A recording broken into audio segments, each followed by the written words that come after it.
We're now going to turn to Saudi Arabia. Some of Wall Street's biggest leaders descending on Riyadh today, gathering for the 7th annual Future Investment Initiative Summit. Our Dan Murphy's there at the summit. Dan, good morning. What are some of the names like Diamond, Dalio, and Solomon? What are they saying at this event?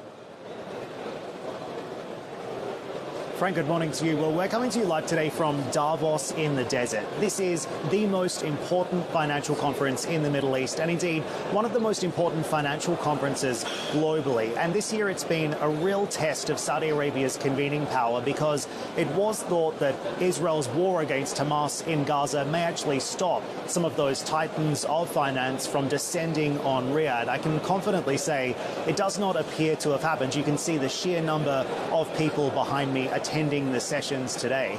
And we have heard from the likes of Jamie Dimon and David Solomon weighing in on the outlook for 2024. They were speaking on a panel only a short time ago. Interestingly, both men sounding quite cautious on the outlook. Listen to this.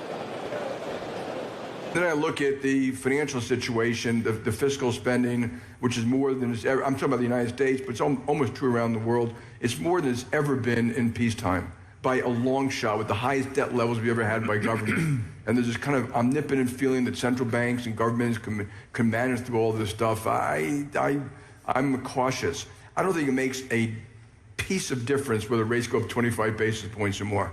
Like zero, none, nada. I think whether the whole curve goes up 100 basis points, I urge people, be prepared for it. I don't know if it's going to happen.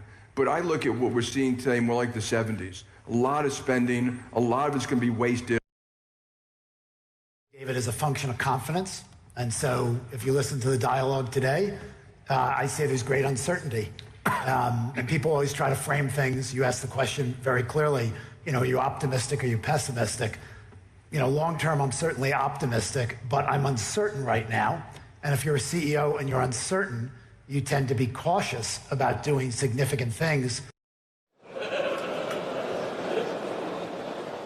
So you can see that all of the big topics are being discussed on the ground here. We've been talking about the impact of higher interest rates and the impact that could have on markets, but also surging yields, with the 10-year around 5%, the outlook for oil prices, and of course, Frank, central to the conversation right now is geoeconomics as well. It was interesting. Dimon was actually asked what he thought the biggest risk for the outlook was. He says it's nuclear proliferation. It's back to you. Food for thought. Yeah, really a wide-ranging conversation. Our Dan Murphy live in Riyadh. Dan, great reporting as always. Thank you.